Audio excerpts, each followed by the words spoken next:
What's going on, YouTube? It's probably going to be like a pretty short video over here. Got a 2019 Chevy Silverado. It's my Camaro. In case you guys are wondering, I got a little ZL1, little heads cam action type of dealio, 6-speed car. But yeah, this is a 2019 Chevy 1500. This is a company truck. This is my friend's company over here. So pretty much, I've replaced this transmission once before. I replaced it at around 110,000 miles. So when he got this truck, you know, we drove it around for quite some time, you know, put some mileage on it as a work truck, and everything was all good and all that, right? Well, once he got a trailer and started pulling the scissor lift around, this thing, the trans didn't really hold up to the trailer and scissor lift he was pulling, so he burned out all the clutches in the trans and all that good stuff, you know. So I replaced it with the remanufactured transmission. This was probably, I'm gonna say 2 or 3 years ago or something like that. But since I put this transmission in, I put it in at 110,000 miles, and I think it's got 165,000 on it right now. So this trans fluid has about 55,000 miles on it. As you can see, it's pretty burned up, and it's pretty you know, charred or brownish looking.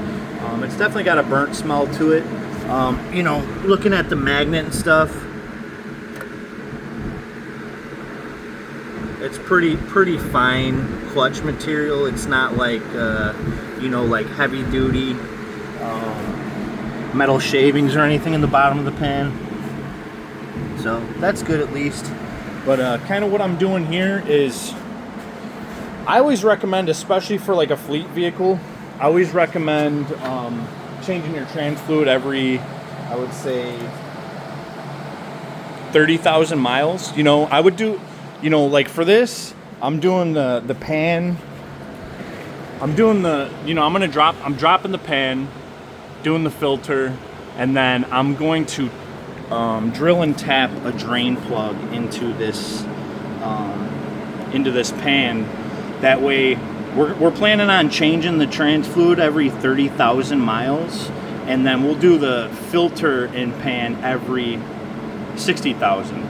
So right now we're doing the filter and pan drop, and then I'm gonna tap and drill and tap a drain plug into this thing. That way it'll be a lot easier to just drain the fluid out. One thing I always tell people is, it's always best to just drop the pan and do the filter like that versus trying to do a flush on it, right? If you go to a dealer or a shop and get that high-powered, high-pressure flush behind it, it'll knock some stuff loose and you know, might cause some problems for you. Typically what I do on something like this is I'll drop the pan, replace the filter, and then I'll probably drain and fill it at least 2 more times, you know. So I'm thinking the pan drop, I haven't measured this out yet, but I'm thinking it's somewhere around 6 quart-ish, it looks like. So hopefully, you know, we'll dump this 6 quarts, refill it up. I'll take it for like maybe 10-15 mile test drive, come back, and then I'll already have the drain plug installed into the corner of the pan here, and then I'll just be able to just drop the fluid and you know, refill it like that. Because on this, oh crap, my bad.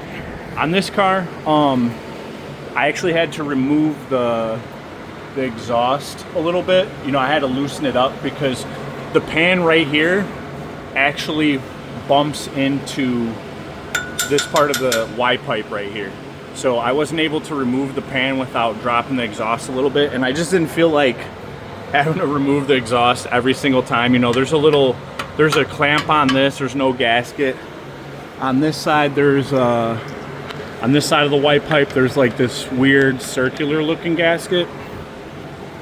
And then on this side, I'm pretty sure it's just like a crush washer or something like that. I did get GM parts for that. Let's see if I got them.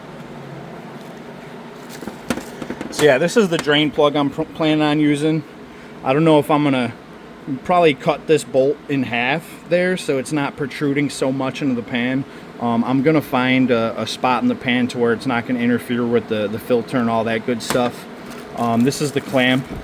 The clamp he had on there was pretty rusted. You know, we live in Illinois, Chicagoland area, so pretty much everything rusts pretty easy out here. I got the circular gasket too. And then, yeah, it's like a ring crush gasket for the right side of the Y pipe. So yeah, that's pretty much it. But change your trans fluid, guys. You know, don't listen to what anybody else is saying. If any of these manufacturers are talking about like your fluid is good for life, it isn't, you know, in any car.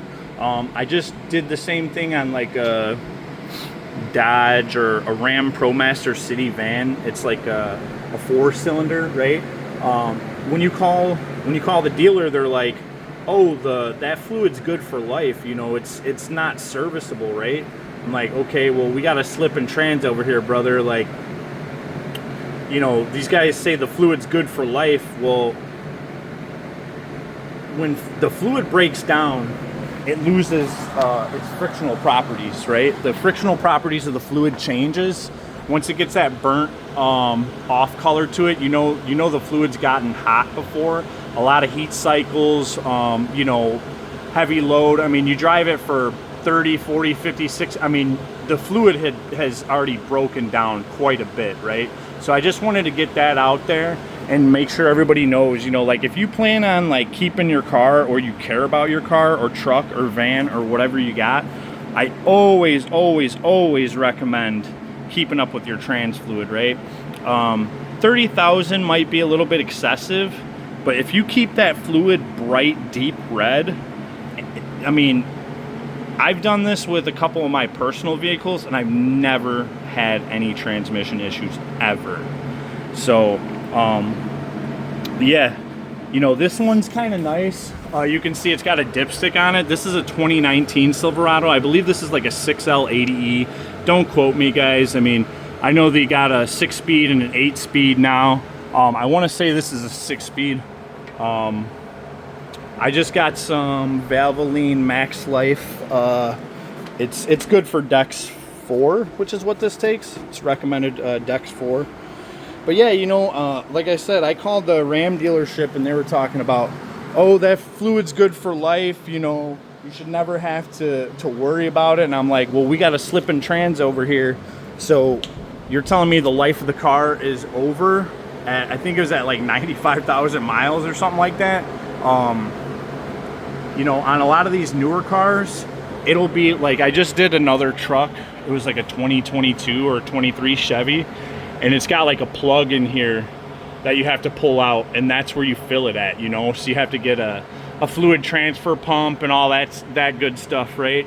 I always like it when it's got a dipstick like this. That way I can just fill it right through the dipstick, and it's a lot less of a hassle than trying to deal with one of those plugs. But guys, always think about your trans fluid, you know? If you care about the life of your car, the longevity of it, this goes a long, long way. I mean, look at how black this fluid looks, you know? It doesn't look that bad in the pan right here. I mean, it's an off red color. It's like a brownish red, right? Maybe like, you know, when your girl's got a dirty period or something, type of deal. I'm not a big Red Wings guy, so I like to keep my period nice and clean, you know, if you catch my drift. But cool, guys. I mean, I kind of went over how to do this a little bit. So if there's any questions in the comments on how to do this, just let me know. Typically, when I drop a pan, I just try to capture it as much as I can, and then I'll measure what came out, you know, and then pretty much I'll just put back what came out. But this one having a dipstick, it's really nice. That way I can check the, you know, you let it warm up, sit there and park, and I believe that's how you check the transmission fluid on this one, or the level on this one. So, but yeah, cool, guys. If anybody has any questions, shoot a message down in the comments. I'll respond as quickly as I can. You know, I know how YouTube is. You know, I've gotten a lot of material and content from YouTube in my former days and when I was younger and stuff. So I kind of like to try to give back. For me, it sucks to do these videos because most of the time it's just me, and it takes astronomically longer. Like if I recorded this whole job, it would have taken me a lot longer. You know, I probably got like a couple hours into this thing right now. Just messing with these bolts was really hard to do because they're so rusty. The clamp that I took off was really rusty on the back end of the Y pipe right here. So yeah, but cool guys, appreciate everything, and as always, you know, shoot me a like, subscribe, all that good stuff. Got a bunch of fluid film. You know, it's gonna get closer to the winter season, so I'm gonna offer some undercoatings of fluid film for some people, some customers and stuff. What I like to do is you know, I'll wash the undercarriage really good, and then I'll go ahead and just fluid film the whole underbody of the car, and the fluid film will hold up pretty much over the whole course of the winter and block a lot of that salt and brine and stuff that gets on the bottom of your car in these areas. You know, everybody knows once you start rotting out a frame, it's pretty much game over. You know, I've patched a couple frames in my day, but it's really not my favorite thing to do. I am a certified welder. You know, I have a few AWS certifications. I got certifications in stick, MIG, and TIG. You know, 2G, 3G, 4G. So I do enjoy doing some welding, but nobody wants to weld on a rotted out frame. It's kind of the worst kind of welding you could do, you know. But cool guys, appreciate everything, and much love. Have a good one. Later.